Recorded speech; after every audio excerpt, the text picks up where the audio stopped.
Meron po kami dito, body parts ng Suzuki Espresso 4K10C. So ito ay fender panel bound sa Cebu via LBC. So, check natin ang items before ship para makasiguro tayo na walang damage ang pinapadala natin parts. Ito ay fender panel dito sa right side or passenger side. Ito ay primer only. Wala kayong mabibiling painted na body parts, laging primer lang. At kayo na po magpapapintura.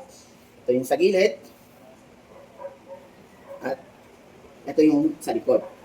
Naka-primer din. So, chinecheck natin kung may dent. Wala pong dent yan. Hanggang dito sa baba.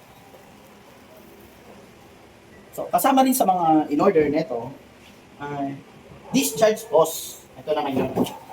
Discharge hose. Or makikita nyo to sa high side ng compressor.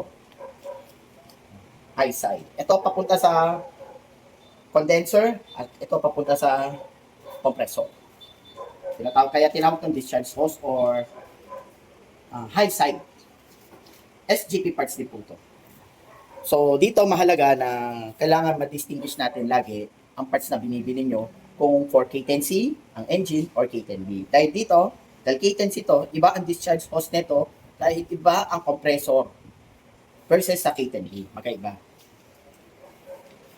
At kasama rin sa in-order, washer tank. So, fit ito sa K10B or K10C engine. So, sold separately yung neck nito. Walay po yan. So, ito ay washer tank lang, hindi rin kasama ang motor. Sold separately po. Ganun din to, ito palang panel ay fit din po for K10C or K10B engine. So, for all espresso variant. So, bound ito lahat sa Cebu via LBC. Kung meron kayong mga order na parts, message lang po kayo sa aming page, Mr. Robert, at sasagot po doon ng aming mga admins. For pick-up naman, kung nandito na kayo sa Metro Manila, Wazeable po ang aming store. Search nyo lang po Google Maps or Waze, Mr. Robert Auto Parts Repair Service.